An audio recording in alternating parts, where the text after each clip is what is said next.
In 2014, an indie game developer promised the internet a very violent stealth anime game. The main character, Ayano Aishi, was tasked with her classmates inside a Japanese high school, all in order to win the affection of her beloved senpai. The idea was extremely strange and undeniably violent, but for some reason, people loved it. The concept quickly captured the internet's attention, and fans began eagerly waiting for the game to finally release. But there was just one problem.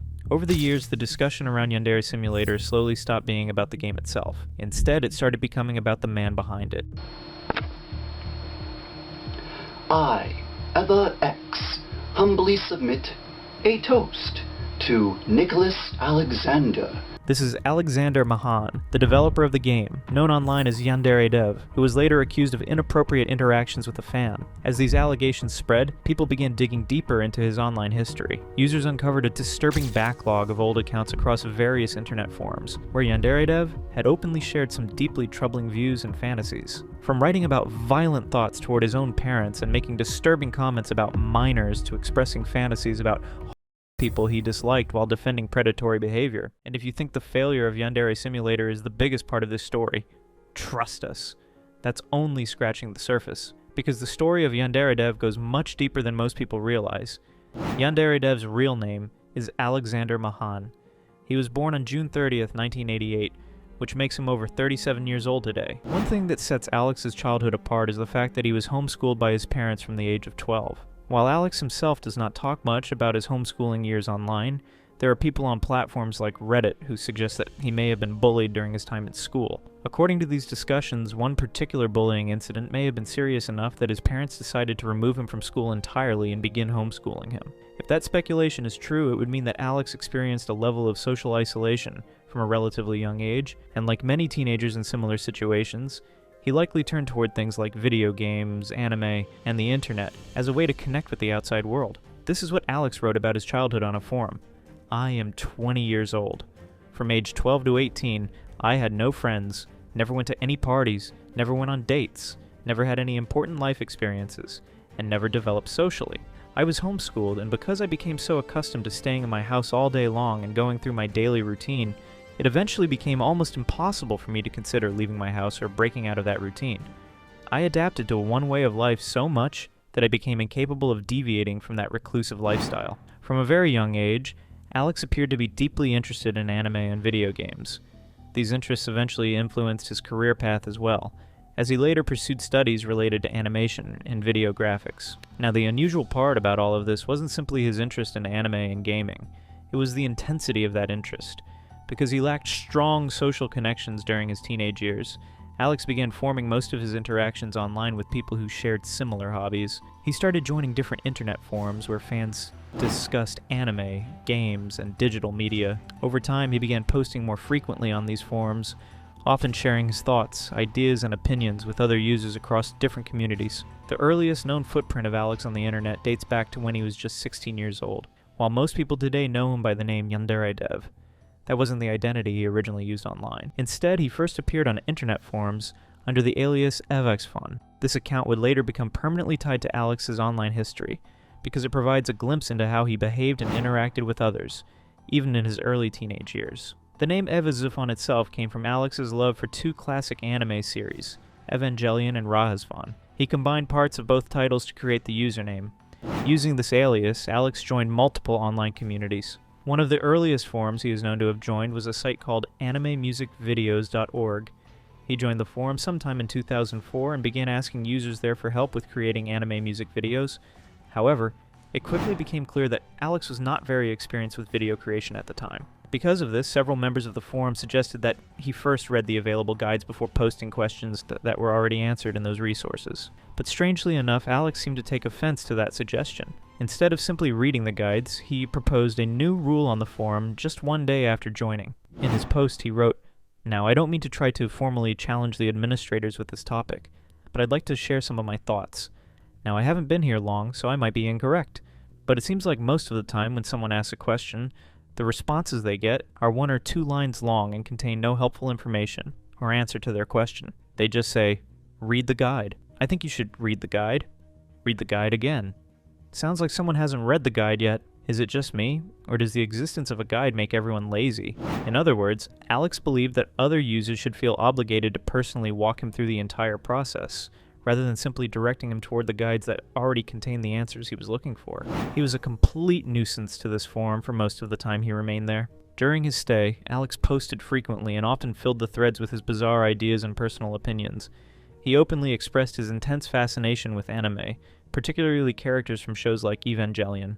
But strangely enough, he also claimed that the same series had a deeply negative emotional effect on him. At one point, Alex even suggested that Evangelion had made him feel special. However, these posts were relatively mild compared to some of the other things he wrote on the forum. For example, Alex openly admitted that he preferred weak and submissive girls, because according to him, they would simply do whatever they were told. In another post, he expressed the idea that if he ever owned a robotic girlfriend, he would turn her into a rather than attempt to teach her anything about love or companionship. He also appeared to be particularly fascinated with life-sized anime dolls. In one of his posts, he wrote, "This reminds me of a guy who had a 2-foot-tall statue of Rei Ayanami. He said he bought it for $250, which sounds a lot better than what they seem to be charging for the doll up above. Man, I love seeing life-sized anime dolls." This comment is particularly unsettling in hindsight, considering that Alex later admitted to owning a life-size doll himself, which he reportedly dressed up as the character Zero Suit Samus. While on animemusicvideos.org, Alex also posted hot screen caps from anime. Even on threads that were known for pushing boundaries, some users felt that the images he shared went a bit too far. At the same time, Alex often shared his opinions about the media and censorship.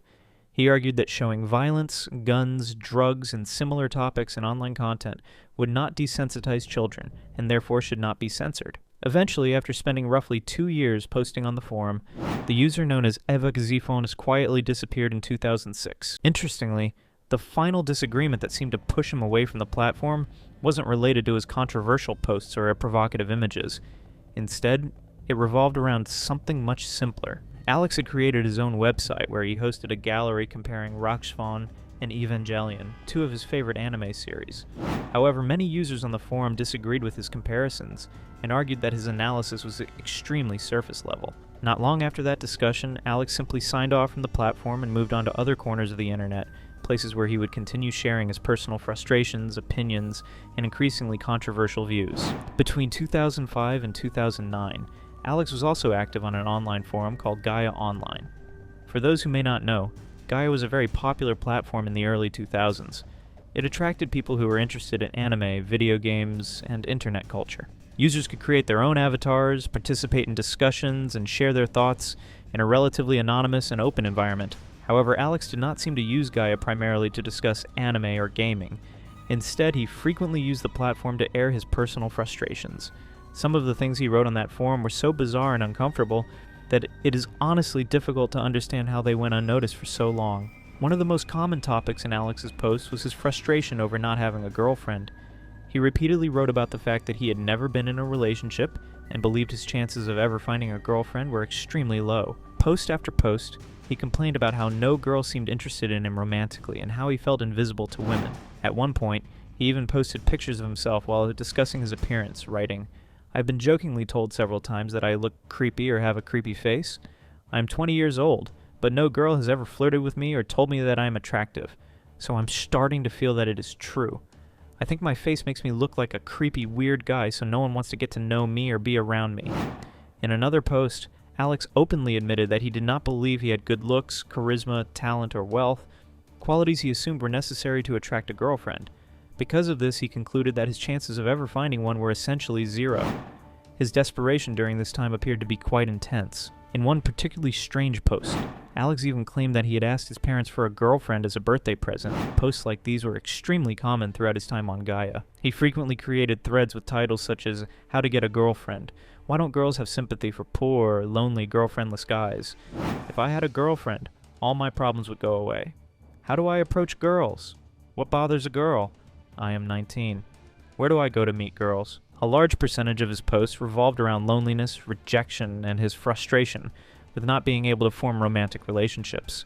But here's the thing. For someone who frequently described himself as a polite, misunderstood guy who simply wanted a girlfriend, Alex's comments about women were often surprisingly disrespectful. For example, in one post, he openly admitted to constantly staring at a girl's at school, he wrote, "So there is this girl at my school with really nice, I mean, wow, they are amazing. She just has such an incredible figure and such a beautiful. When she is in the room, I can't pay attention to anything else. I always stare at her when she is around." Reading something like that is uncomfortable enough on its own, but it also raises an obvious question. If Alex was openly admitting to behavior like this, it is not difficult to imagine how uncomfortable that girl might have felt if she noticed the constant staring. Funnily enough, Alex would say things like this online and then later rant about the fact that he was still a virgin. Most of the time, his argument for not being able to get a girlfriend was that he was simply ugly. The guy would literally post videos of himself on forums asking strangers to reassure him about his appearance. He constantly complained about the fact that he was not getting any attention from women, and he blamed it almost entirely on his face. What he seemed to fail to realize was a very basic possibility. Perhaps the problem was not that he had a creepy face, but that he had a deeply uncomfortable and personality. Need more proof of this? Take a look at some of the questions he posted online. In one thread, he asked things like, "Where can I meet a girl who I can ask, can I touch your b****s?" And she will say, "Sure." By this point in the timeline, Alex had become so desperate to lose his virginity that he began posting on websites like Craigslist and MySpace in search of partners for casual encounters. At this stage, he had essentially lost all hope of finding a traditional girlfriend. Instead, he started browsing MySpace for and people interested in casual relationships, hoping someone might offer him sex without any emotional commitment. He reportedly messaged several women there trying to initiate conversations. On platforms like Craigslist, he even posted personal ads. In one of those posts, he wrote, "I am shy, timid, and a little awkward. I am not handsome, witty, or charismatic, but I have been told that I am very sweet and kind-hearted.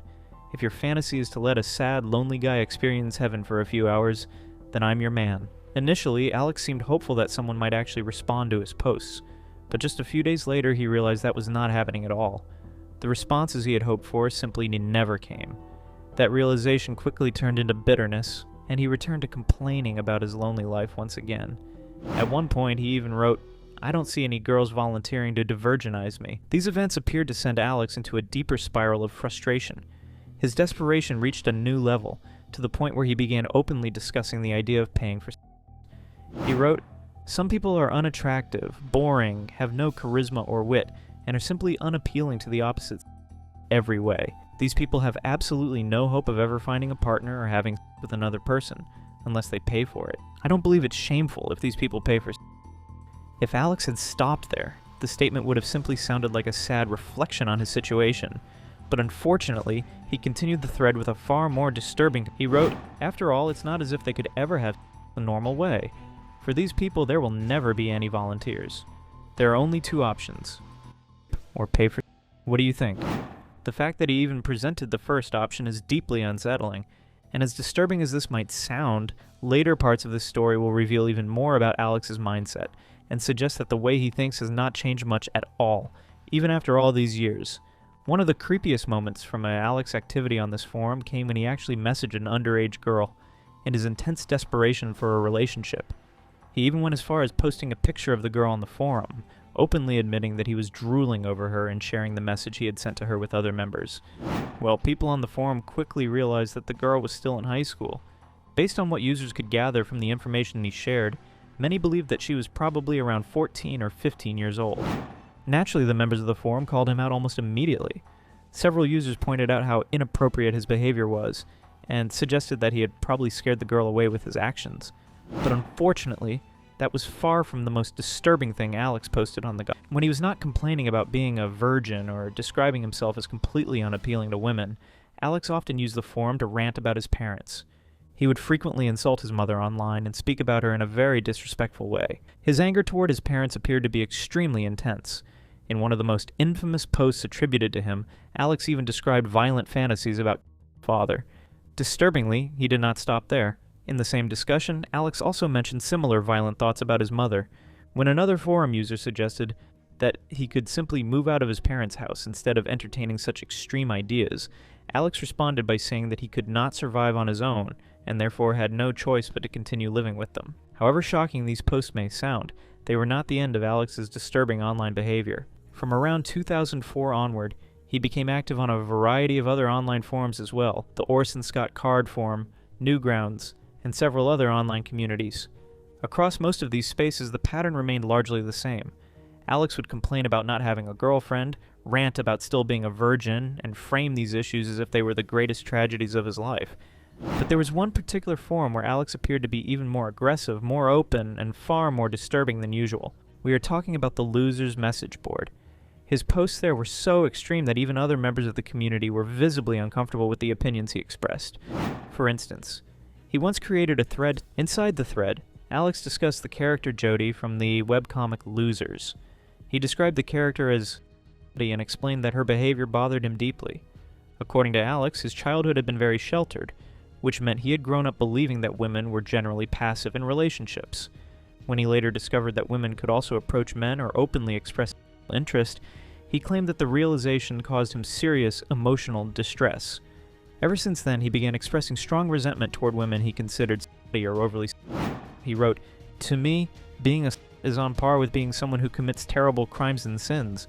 It bars me from being able to love or respect that person, and I cannot see being a as just being human." On top of that, inside the post, Alex posed questions like, why do girls think that good thing? Girls seem to want to have bodies or clothing, or have guys think that they're I don't understand the purpose of this. He also wrote, and why do girls seem to like the idea of the big so much? This line of thinking comes across as pretty hypocritical when you consider the things he had posted not long before on the AMV forum. There, he openly admitted to staring at a girl's chest at school, and even complained when she began wearing clothing that covered it up. In other words, the same guy who could not stop ogling someone's body was now pretending to be confused about why anyone would want to appear attractive. But unfortunately, this wasn't the end of Alex's increasingly incel-like behavior on the forum. At one point, a female user commented on his thread and casually mentioned that she had just slept with her boyfriend in a car. That single statement was enough to set Alex off. He responded by saying that the comment disgusted him and made him want to vomit. On another occasion, Alex described his idea of a perfect girlfriend on the forum. His description was unsettling, to say the least. In his own words, he wrote, "I have always wanted a girlfriend who acted youthful, babyish, innocent, naive, childlike, pure, uncomplicated, unsophisticated, trusting, charming, pleasant, sweet, lovable, cute, cherubic, malleable." Most people on the forum were naturally disturbed by comments like this. His posts started attracting more and more negative attention, and many users began openly criticizing him for the things he was saying. Eventually, people became so tired of his constant rants that they would simply tell him to shut the hell up. But of course, that did not stop Alex. He continued creating new threads, repeatedly trying to convince others to agree with his belief that s***s were morally wrong. He would write more enraging things like, "If a girl's experienced, she is off limits to me. She may as well not exist because she is not a choice, so she does not make me angry. But a girl who is very experienced is not only not a choice, but also something that disgusts me because of how I thought the world was supposed to be." Once again, the hypocrisy here is hard to ignore. At the very same time he was posting comments like this, Alex had already been begging experienced women on platforms like Craigslist and MySpace to sleep with him. There was also another comment where Alex argued that it was actually sexist to say, "You would never hit a girl." According to him, that statement implied that women were weaker than men, which he claimed was discriminatory. By this point, the members of the Losers message board had become so exhausted with arguing against him that many of them started trolling him instead. Rather than debating his opinions seriously, some users began asking him increasingly provocative questions just to see how far he would go. One user asked him directly, were the school justified? Seriously, be honest, and don't sugarcoat shit because you are afraid of the mean forum members. Unfortunately, Alex almost always took the bait. He seemed more than willing to share his extreme opinions whenever he was given the opportunity. In response to that question, he wrote that he believed school shootings were acceptable as long as the victims were bullies. According to him, he had no problem with that scenario. In another discussion, he even said that if there were a button that could instantly all the mean people in the world, he believed every good person would press it because it would make society better. Unsurprisingly, comments like these were met with outrage from other users on the forum. But perhaps one of the most disturbing posts Alex ever made involved his idea of something he called a license. In that thread, he argued that a single age of consent could never properly apply to all human beings. Instead, he proposed a completely different system. According to Alex, people should be required to pass a test that would determine whether they were mentally ready for activity. If they passed this test, they would receive what he called a license. The most alarming part of this proposal was the suggestion that these licenses could potentially be granted to individuals as young as 14 years old. Of course, after all of this, Alex became a massive pain in everyone's on the forum. People literally started calling him out on a daily basis, and not always in the nicest way. The constant criticism clearly got under his skin, and it didn't take long for things to explode. On March 23, 2007, he created a thread titled, "Everyone in this forum is an idiot," where he basically blew up and threw a full-on tantrum over people refusing to understand his point of view. In the thread, he ranted about the community, complained about how everyone misunderstood him, and dramatically announced that he was leaving the forum for good. He wrote, "I'm so through with all of you. There's not even a reason to continue typing. What's important is that I kicked your ass, now I'm over this worthless hole of a forum." But as we've already seen, Alex simply couldn't survive without posting his thoughts online. He constantly needed some kind of outlet for his frustrations, his ideas, and all the bizarre opinions he wanted to share with the world. And while online forums were one way he expressed himself, there was another place where he could really let his imagination run wild: writing fan fiction. Alex had actually joined fanfiction.net much earlier, back in August of 2005. Between 2005 and 2012, Alex wrote a total of 7 fanfiction stories on the website under the username EvixFon. These stories were based on popular franchises like Resident Evil, Metroid, Legend of Zelda, Fallout, and Soul Calibur. But what really made them stand out wasn't the fandom they were based on, it was the themes. Many of Alex's stories revolved around extremely disturbing topics like psychological trauma. His most infamous fanfiction to date is a massive Soul Calibur story titled "I Am Your," and when we say massive, we mean massive. The story is about 350,000 words long and spans 60 chapters. To put that into perspective, the entire first Harry Potter book is only around 76,000 words. Even the first Game of Thrones novel sits at roughly 292,000 words, so Alex's fan fiction is actually longer than the first book in the Game of Thrones series, and more than 4 times the length of the first Harry Potter novel. In other words, this wasn't just some short, edgy fanfic. It was basically the size of a full-length fantasy novel. The story itself is extremely graphic and contains explicit content throughout. Eventually, people on the site started confronting him about it. In response, Alex defended the content by arguing that dark subject matter existed in mainstream fiction as well, pointing to authors like George R.R. Martin as an example. Years later, after people discovered that EvixFon was actually Yandere Dev, Alex quietly updated the bio on his fanfiction account in 2020. In it, he acknowledged the nature of his old writing, saying, "Have I written dark stories? Yes. Have I written stories with mature themes, meant to be read by adults only? Yes. Were people are forced into slavery in my stories? Sometimes. Have I written stories about the psychological trauma that a victim goes through? Yes." Well, we consider this explanation nothing but complete bullshit. But honestly, what kind of accountability can you expect from a guy who literally created an entire Twitter account dedicated to video game babes? Around 2010, Alex briefly tried to dabble in journalism by contributing to a small website called Examiner.com. During his time there, he wrote several articles about what he called video game babes in LA. These pieces mostly focused on female characters in video games, and often came across as pretty creepy and uncomfortable to read. But he didn't stop there. Alex also created a Twitter account under the same title, where he would regularly post about what he considered the hottest and sexiest female characters in gaming, and some of the things he posted there were honestly disturbing. At this point, it was already becoming clear that Alex's behavior online had gone far beyond just being strange or controversial. But what most people didn't realize at the time was that his personal interactions on the internet were slowly drifting into much more concerning territory. Unknown to the public, around 2009, he had already begun communicating with an underage girl who went by the username Sisefs. This situation traces back to the early streaming craze around 2009. Twitch didn't exist yet, so gamers used a variety of smaller websites and platforms to live stream their gameplay. Alex, who at the time had better gaming equipment than most hobbyists, managed to build a noticeable audience fairly quickly. According to a 2014 thread discussing his early online activity, the first time Alex ever streamed was in January 2009. Another major reason his streams managed to attract viewers wasn't just his setup, but also the way he constantly promoted them. Alex would repeatedly post links to his live streams across multiple forums and platforms to bring more people into his broadcasts. He did this so frequently that forum moderators eventually had to step in and report him for constant spamming. On top of that, while there are no surviving video clips of his streams from that era, there are a few written witness accounts that paint a pretty unflattering picture of how he behaved during them. According to those accounts, he was no better at gaming than DSP. He apparently struggled with games, sometimes used pirated copies, frequently blocked viewers who tried to give him advice, rage quit streams when things weren't going his way, and creeped on women. One of the girls who later came forward in 2014 accusing Alex of taking advantage of her as a minor was named Sisefs. She published a blog post on Tumblr where she described in detail everything that she claimed happened between her and Alex back in 2009. In her post, she explained that as a teenager she struggled with serious self-esteem issues and lived in what she described as a toxic household. Because of this, she often turned to the internet to find validation and emotional support. She also said she frequently visited Alex's streams, and once he realized she was a girl, his behavior toward her changed dramatically.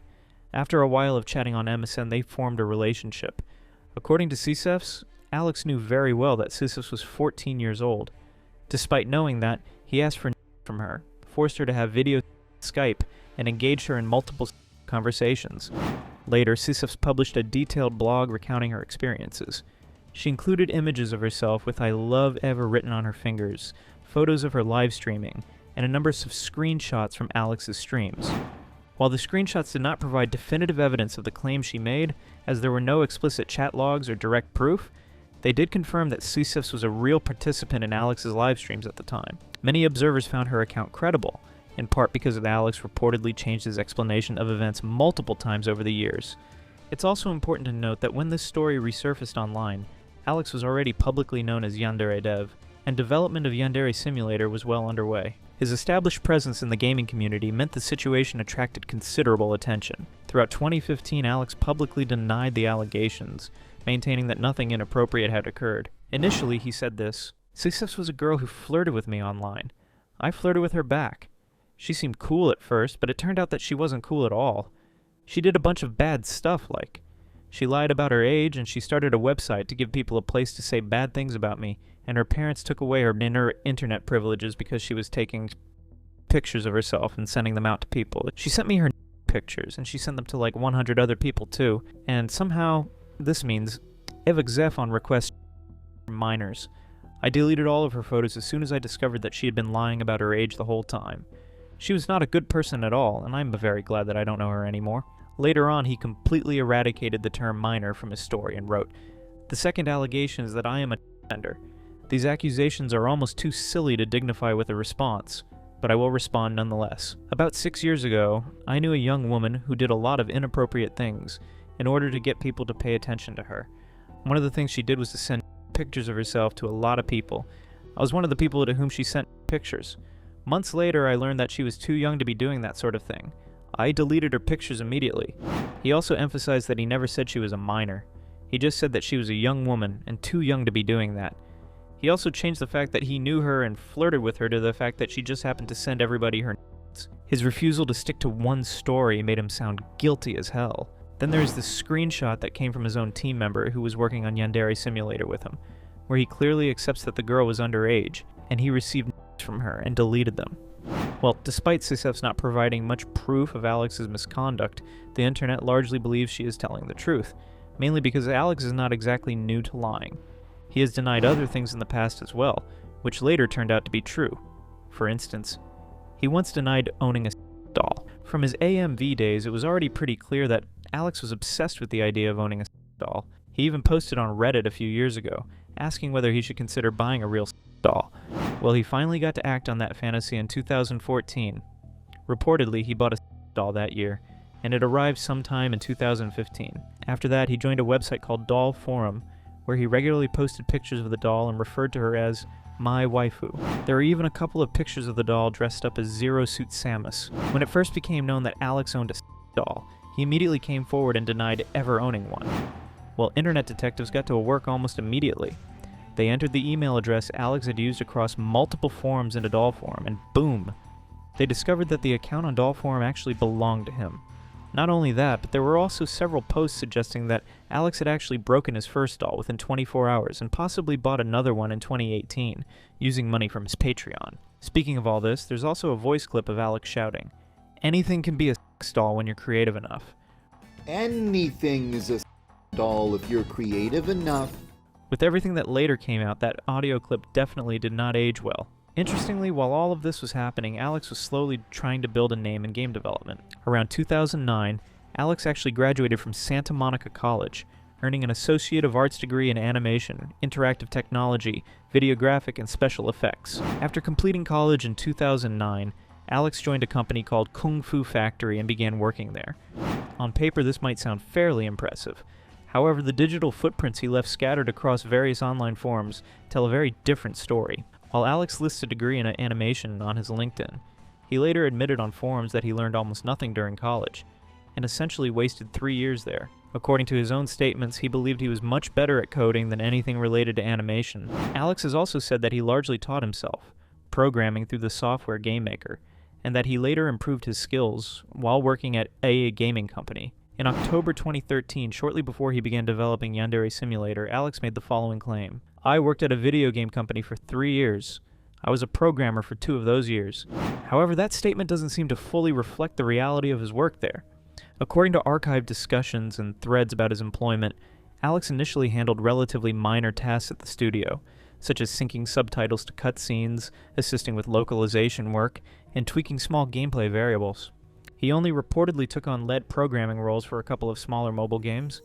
Later leaked chats also showed Alex admitting that he wasn't even a full-time employee at Kung Fu Factory. But did that stop Alex from continuing to make games? Not really. After leaving Kung Fu Factory in 2014, he began working on several independent projects of his own. One of these was a game called Booby Clicker. Another project was titled Super Deep Throat 3D. However, one of his most infamous early projects was a fighting game prototype, because it ended up sparking a strange one-sided rivalry with Mike Z. If you're unfamiliar, Mike Z is the programmer who created the well-known fighting game Skullgirls. Ironically, Alex actually saw Mike Z as an inspiration. At the beginning of 2014, after creating his fighting game prototype, Alex joined Mike Z's IRC chat and showed him his project. Over the course of about a month, Mike offered suggestions to Alex about improving the project, instead of giving him any ass pats. But the conversations quickly became frustrating. Mike pointed out several problems with Alex's code and gave him advice. However, Alex often ignored those suggestions while still hoping Mike would be impressed by the game. Eventually, Alex became upset when the feedback wasn't the praise he expected. Some of his responses became quite dramatic. At one point, he wrote, "Everyone hates my fighting game, it's the opposite of what I envisioned." In another message, he said, "Nothing has validity anymore.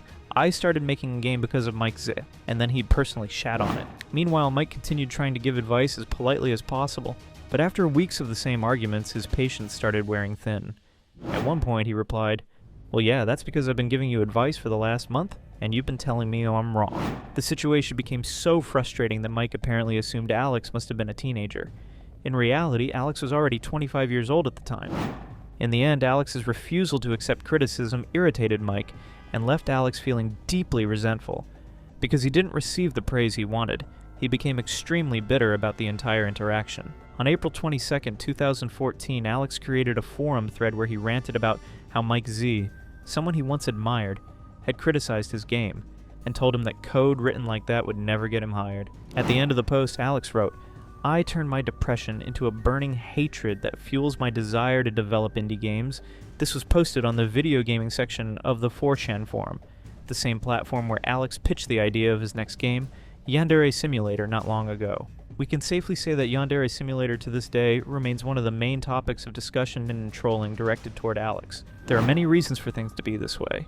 For instance, Alex presented the idea for this game to the 4chan forum on April 1st, 2014, but even after 10 years, the game is still not complete and appears far from being finished. When Alex initially proposed this idea, however, the reaction on the forum was surprisingly positive. Even to Alex's own surprise, many forum members were genuinely excited about the concept. They waited for updates, offered their own suggestions, and actively rooted for the project. At this stage, he seemed willing to do almost anything to build an audience for the game. Just a few days after proposing the idea, he was already creating additional threads on the forum to share updates. He also launched a blog where he began posting regular development updates. He even created polls to ask people for suggestions and feedback about the game. By April 4th, 2014, he had already created a YandereDev YouTube channel, where he uploaded a prototype of the game. The video showed the main character, Ayano Aishi, targeting her first victim. After that, he continued uploading more videos to update people on the progress of the project. There was one problem, though. From the very beginning, it did not seem like Alex fully knew how he was going to build the game. Even 3 months into development, he admitted that he did not have any proper design documents outlining how the project would work. On top of that, he acknowledged that many of the game's assets, such as 3D models and animations, were purchased from online asset stores. The school environment used in the game was also something he found for free online. He even mentioned that he was considering asking volunteers from the community to contribute additional assets if they were willing to help. So, from the very start, Yandere Simulator relied heavily on borrowed assets and volunteer contributions. Initially, Alex also expressed discomfort with the idea of creating a Patreon or accepting donations for the project, saying that doing so would make him feel guilty. However, sometime later he appeared to reconsider that stance, and posted the following question online. Hypothetically speaking, if I made a Patreon for myself, would you guys call me a greedy, money-grubbing sellout, or would that actually be understandable? After this, he eventually created a Patreon. By that point, Alex had already released a very simple playable prototype of the game, and many people were eager to see him actually finish it. In September 2014, however, Alex suggested that a full release might not happen until the following year. He explained that Yandere Simulator was only a pet project, and that he was working 2 real jobs at the time. Around this period, he continued returning to the forum every other week, sharing small updates about the game and asking users for advice or suggestions. But there was something most people on the forum did not realize yet. Evexefon and Yandere Dev were the same person.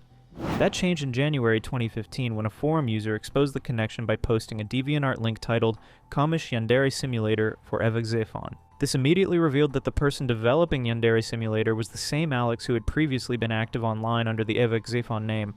After that, the thread quickly turned hostile. Many users began calling him out and criticizing both him and the project. One commenter wrote that the game was hard, not only because of its cringeworthy design, but also because of its cringeworthy creator. Another user complained that Alex constantly relied on the forum for help, saying he can't stop asking people for advice, and accusing him of being unable to come up with his own ideas while trying to pander to V as much as possible. All of this happened around the same time that the all controversies surrounding Alex began circulating online, which only intensified the trolling directed at him on the forum. In February 2015, one of the 3D modelers working with Alex on Yandere Simulator decided to leave the project. According to statements he made at the time, he became uncomfortable after discovering Alex's earlier online activity under the Evexefon username. He also expressed concern about the overall direction the game seemed to be taking. Despite these internal issues, Yandere Simulator was beginning to receive mainstream attention on YouTube. Around July 18, 2015, PewDiePie uploaded one of his early gameplay videos featuring the game, introducing it to millions of viewers. Because PewDiePie was already one of the most influential gaming creators on the platform, his video immediately exposed the project to a massive audience. Once he played the game, a wave of other large creators followed. The game's bizarre premise made it perfect for reaction-style YouTube content. The Starnage mechanics, exaggerated anime tone, and often unintentionally comedic bugs made the game extremely watchable. In many ways, Alex had anticipated that something like this might happen.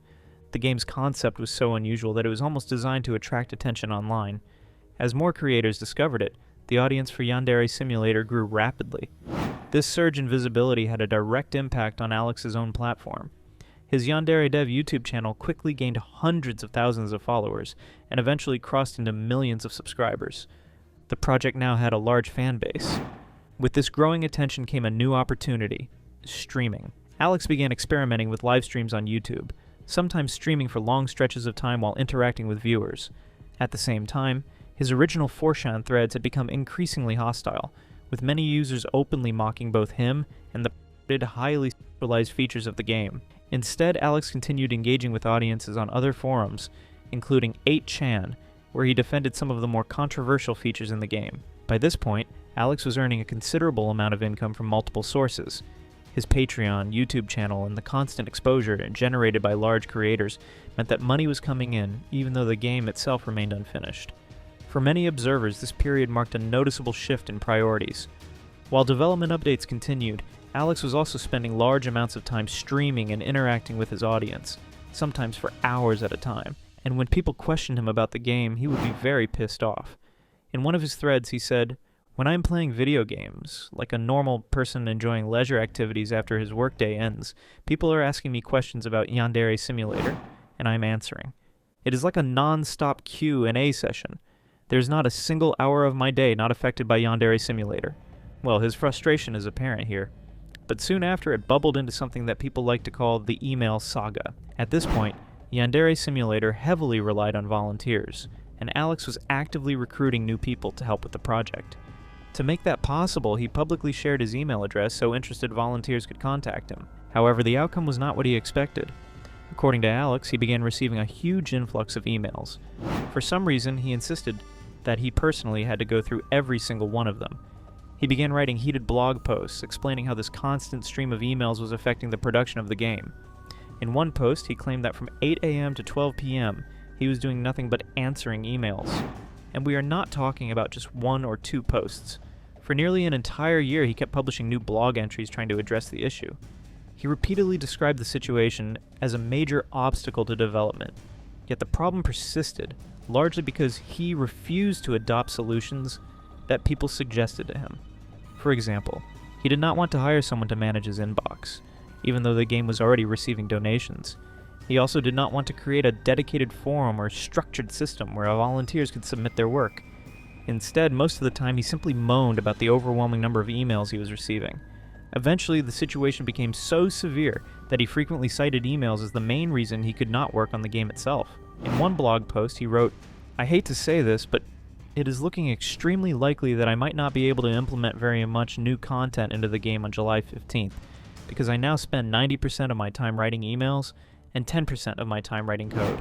What made things even worse was that on the 2-year anniversary of Yandere Simulator being in development, instead of delivering a major update about the game's progress, Alex uploaded this video.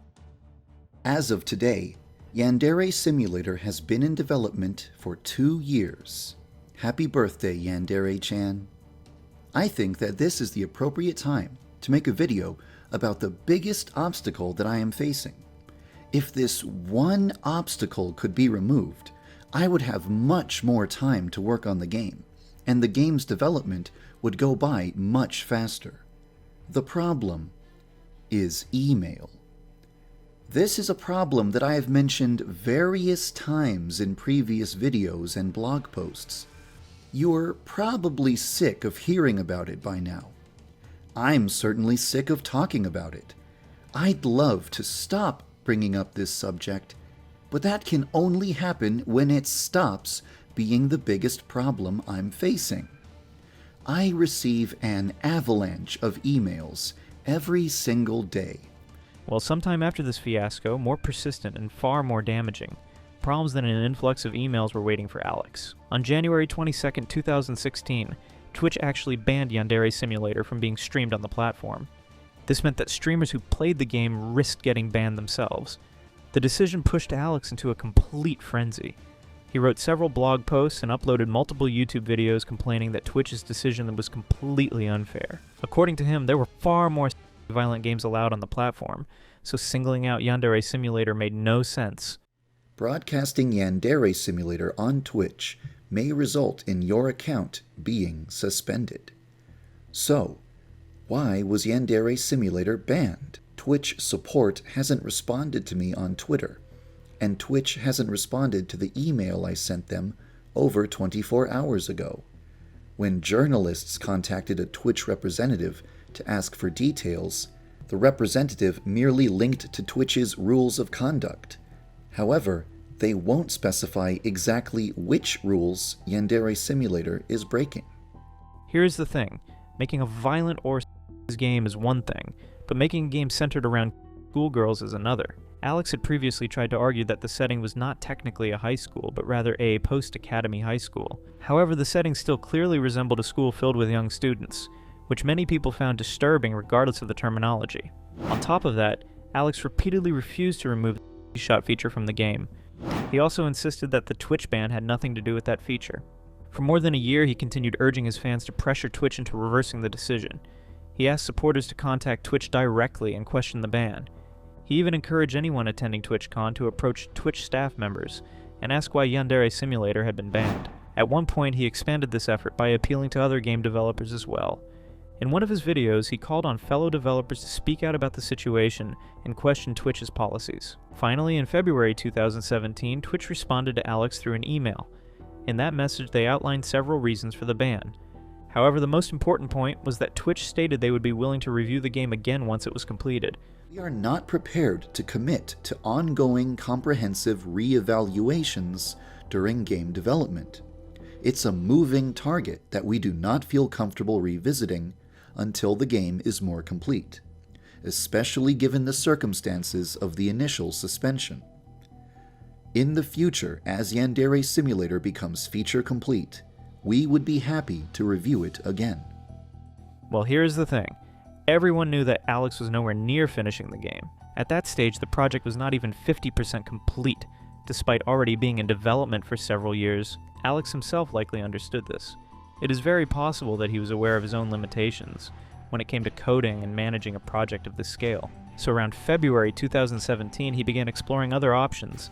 Among them was the idea of treating Yandere Simulator more like a hobby project, or alternatively hiring someone else who could help him handle the technical side of development. I've already been approached by multiple companies who have expressed an interest in getting involved with Yandere Simulator's development in exchange for a cut of the game's profits. They've proposed deals that involve me giving up 50% of the game's profits, or losing ownership of the game's intellectual property, or removing certain features from the game. These terms are all very unappealing to me. Despite the hesitation, in March 2017, Alex announced that he had partnered with a game development company called TinyBuild. In a blog post discussing the partnership, Alex emphasized that working with TinyBuild did not mean he would lose creative control over the game.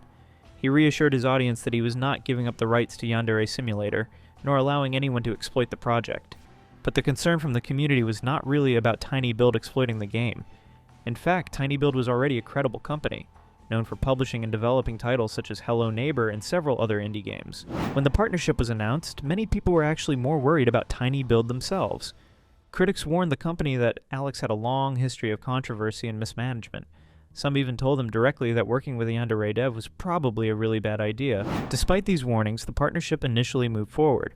Alex began sharing monthly updates about development progress. In July 2017, he happily announced on his website that the team had successfully converted Yandere Simulator from JavaScript to C# and had also upgraded the project from Unity 4 to Unity 5. He also published a list of tasks that TinyBuild would be helping him with. Unsurprisingly, many people noticed that the list mostly consisted of very basic technical improvements, features that arguably should have already been implemented, considering that the game had been in development for 3 years at that point. For a few months, Alex's partnership with TinyBuild appeared to be going smoothly, but then something strange happened. Alex suddenly stopped mentioning TinyBuild altogether, and whenever people asked about them, he seemed irritated or unwilling to discuss the subject. Later, it became clear that the partnership had actually collapsed only 6 months after it began. Not only did the collaboration end, but it reportedly ended on very bad terms. According to reports that surfaced afterward, Alex attempted to avoid paying $31,000 that he allegedly owed the company for their work. There were also claims that he threatened them with a smear campaign during the dispute. Once the partnership with TinyBuild ended, Alex was once again completely on his own. Or perhaps it would be more accurate to say that he was once again relying on the mercy of his many volunteers. As we mentioned before, Alex's game had relied heavily on volunteer contributions since the very beginning. After TinyBuild left the picture, he started reaching out to volunteers once again. You might be surprised to learn that more than 50 volunteers have worked on Yandere Simulator in one form or another over the years. But let's take a look at how Alex actually treated these volunteers. Despite not being particularly skilled in coding himself, he expected a very high level of proficiency from people he was not even willing to pay. In a 2015 blog post, he clearly described the kind of volunteers who were not allowed to contact him. He wrote, "Don't volunteer if you're still in elementary school. Don't volunteer if you have no examples of previous work to show me. Don't volunteer if you openly admit that you have no skills whatsoever. Don't volunteer if you have less than a year's worth of experience, doing whatever you're volunteering to do." Keep in mind that he was not paying these people.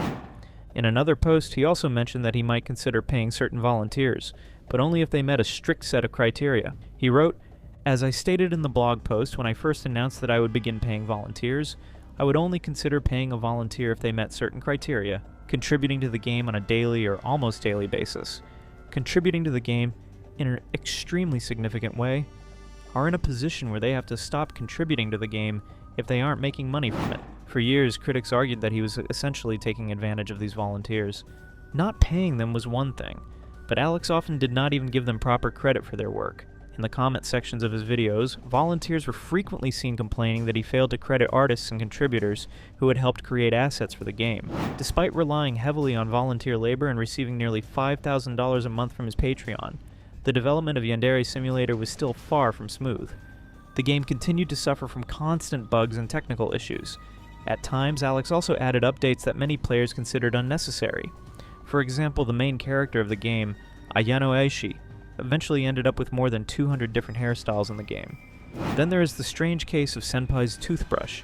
Reportedly, this toothbrush is one of the heaviest objects in the entire game file, despite being nothing more than a small decorative item. The model itself was originally designed by someone else for CGI commercials, but Alex decided to include it in the game anyway as a simple prop. Speaking of borrowed, or allegedly stolen assets, by around 2017, critics began pointing out that large portions of the game appeared to come from external sources rather than being created specifically for the project. One blog post circulating online even attempted to document many of the assets used in the game, highlighting models and textures that appeared to have been lifted from the Unity asset store or taken from other creators.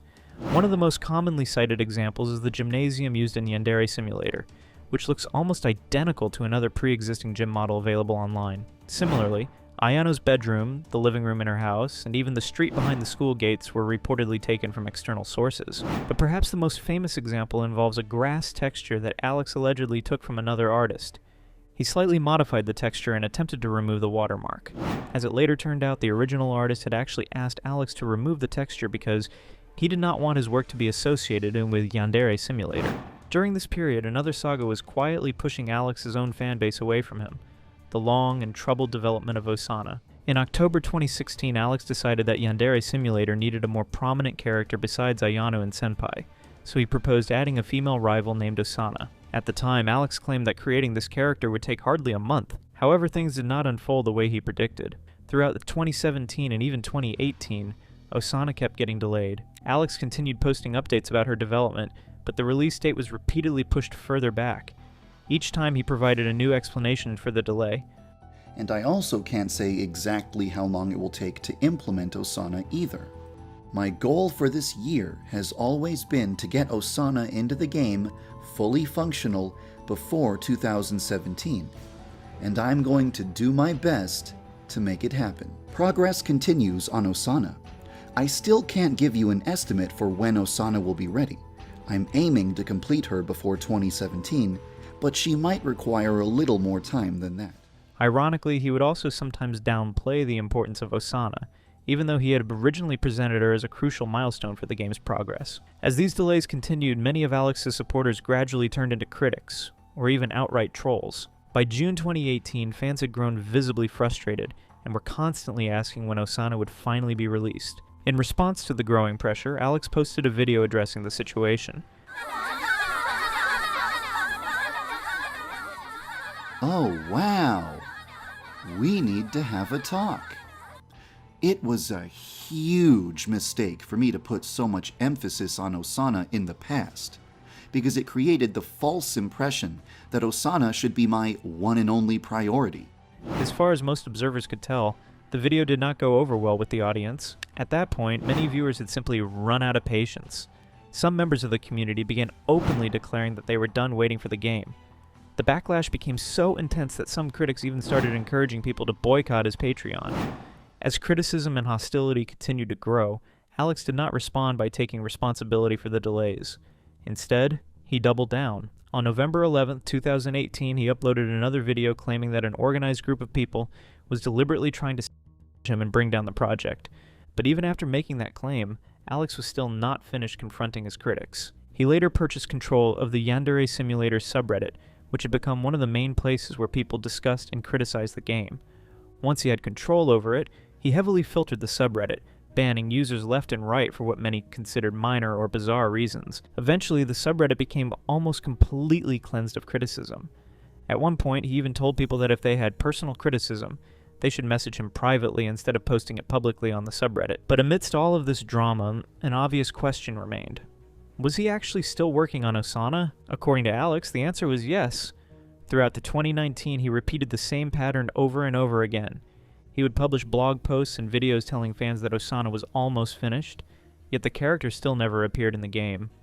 I know that you've been waiting for Osana to be complete for a very long time, and I'm sorry if it's disappointing that you have to wait a little longer. I hope it's uplifting to hear that Osana is so close to the finish line. I'm at the stage where I'm basically just tying up loose ends and... Around the same time, other indie developers began creating fan projects inspired by Yandere Simulator. Two of the most well-known examples were Watashi no Mono and Lovesick.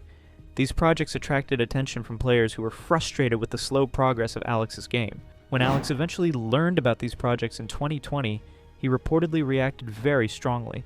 According to several accounts circulating online at the time, he contacted some of the developers and warned that if they continued working on their games, he might himself. The situation quickly spread across social media and led to the creations of the hashtag #RIP_YandereDev on Twitter, as people debated whether the statements were serious cries for help or an attempt to pressure the developers into shutting their projects down. At this point, people were constantly on Alex's case. Criticism of him had spread all over the internet. People were making memes and resharing his old posts from his Evic Zephon days. At one point, some users even started joining his Discord server just to post phrases like, "Are you coding, son?" Both of these were direct references to an extremely cringy and almost incomprehensible video he had posted years earlier. Alex, of course, did not take the trolling well. He would often lash out at anyone who dared to bring up his past. Sometimes his reactions were filled with so much anger that he would even tell his trolls to themselves, often in extremely graphic and disturbing ways. But by this point, almost nobody was taking him seriously anymore, no matter what he said. The reason was simple. People had discovered that he had previously posted his face on Gaia Online, where he openly talked about how desperate he was to find a girlfriend. Once that information spread, the internet did what it does best. People began creating deepfake videos using his face. Along with that came countless memes, many of which featured his face edited into different situations. But perhaps the worst thing that happened to him came on July 4th, 2020, when his mail.com account was hacked. Remember the subreddit he had purchased earlier? That was compromised as well, through the same breach. The hacker removed all of the moderators, unbanned everyone Alex had previously banned, and left behind a message. Even after that incident, the trolling did not stop. Once people realized that Alex's Discord server had become heavily moderated, where users would be banned almost instantly for saying anything critical, a new trend emerged. The Discord server banned speedrun. The concept was simple. People would join the server, post something provocative or critical, and then wait to see how quickly the moderators would ban them. In many cases, the bans happened within seconds. So this is gonna be my personal attempt at getting banned really fast. Alright, so it started. And did I just get banned? Wait, there's no way. Wait, what? Did I just... Your name got you banned! Yo! Let's go! Amidst all of this extremely heavy trolling, Alex finally decided to release Osana in August 2020. However, the update did not land the way he hoped. Many players described it as buggy, awkward, and underwhelming, especially considering that the character had been delayed for years. Around the same time, the tightly controlled moderations of his Discord server also began to unravel. One of the moderators was reportedly discovered to be a pedophile, while another moderator was removed after revealing that they had dissociative identity disorder. According to various reports circulating online, that particular moderator was deeply devoted to Alex and even looked up to him. However, Alex allegedly belittled him and removed his access to the entire server. The situation reportedly made the moderator and Alex ultimately criticized him in front of the entire moderation team. For many observers, this incident reflected the level of empathy, or lack of it, that people had come to expect from Alex. Unfortunately for him, the years that followed were not much better. In October 2021, Alex released the 1980s mode of the game, which featured 10 rivals added in a condensed storyline meant to speed up gameplay. However, many critics pointed out that the rivals felt largely copy-pasted and underdeveloped, and the mode did little to revive excitement around the project. At that point, Alex was clearly going through a difficult period. The game's popularity had dropped significantly, and his Patreon earnings had fallen to less than $2,000 a month, a steep decline compared to the earlier years of the project. From 2014 onward, Alex created his fair share of chaos on the internet through his game, his incel-like behavior, and his constant refusal to accept criticism. Over the years, he was noticed by many big YouTubers, and several lengthy videos were made about him and his controversies. So what was left now? Well, one thing we know about lolcos is that they rarely learn from their mistakes.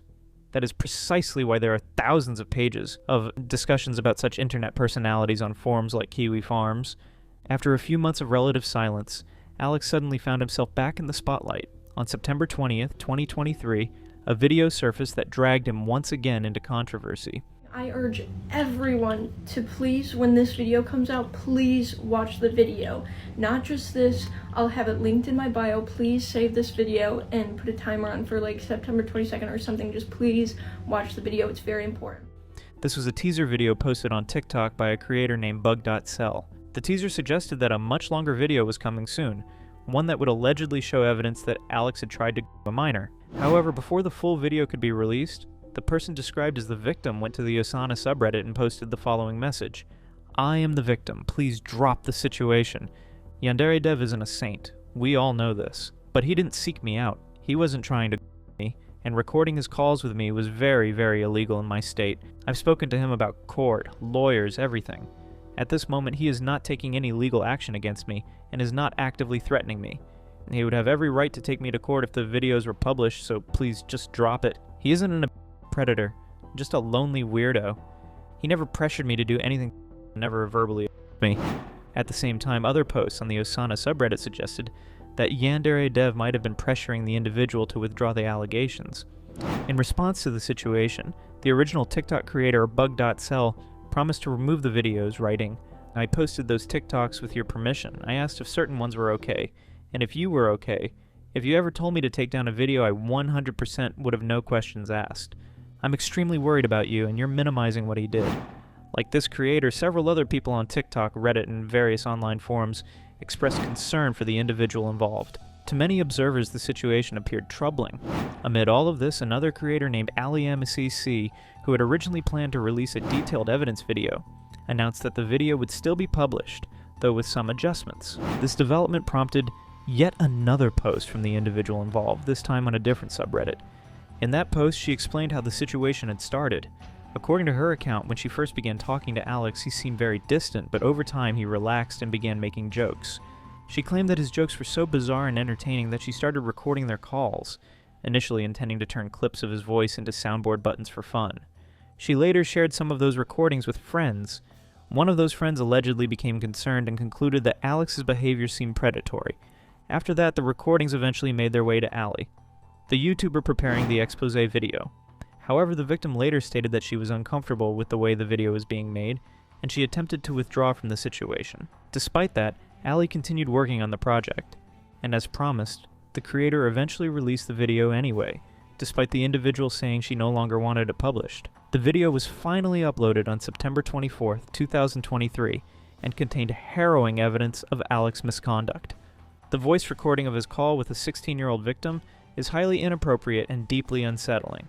In her video, Ali also included several screenshots, some highlighting that Alex was indeed threatening the victim to remain silent and even instructing her to lie online.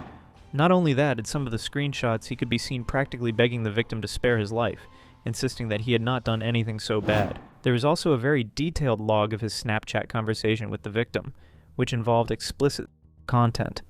In one message, Alex wrote, "The only thing for me to get out of this are pictures and videos to to." This message alone is evidence that Alex requested inappropriate content from a minor and engaged her in highly conversations. He even offered to send her his own pictures. What is most troubling is that Alex, at 35, consistently communicated in a pattern characteristic of guilt-tripping the victim into believing she was the one at fault. That is exactly what Alex did, telling her she was traumatizing him while he, a 35-year-old adult, was interacting with a 16-year-old girl. In September 2023, Alex also posted a blog on his website titled, "I Am Sorry," in which he did not deny talking to the girl and attempted to take accountability, but ultimately failed. He wrote, and we quote, "Her friend pressured her into providing the recordings to a drama YouTuber who began producing a video about the situation. A preview of the video revealed that the intention of the video would be to characterize me as a predator by presenting clips of the conversation that sounded." After this, Ali's original video was taken down due to copyright strikes, possibly filed by Alex, the victim, or his friend Cameron, who was defending him heavily at the time. Alex naturally suffered a heavy blow from these allegations, as some of his team members who were still working on Yandere Simulator distanced themselves from him. One of the voice actresses, for instance, publicly announced on Twitter that she would no longer be associated with the project. During this period, people also discovered that the victim remained active in Alex's Discord server, regularly interacting with others. There was some speculation about her age, with Cameron previously claiming that she was actually 18. However, Ali later clarified that the victim is indeed underage. confirming she was 16 years old. Finally, around January 2024, Alex released a 15-minute apology video which was later taken down. In it, he addressed the situation. The video did little to repair his credibility or fully account for his actions. Hello, I'm Yandere Dev, the developer of Yandere Simulator. Last year, an extremely serious allegation was made about me that I would like to address. The accusation is that I attempted to an underage fan of my game. I will take accountability and admit that I did discuss inappropriate topics with a fan. However, the accusation that I deliberately attempted to this fan is false.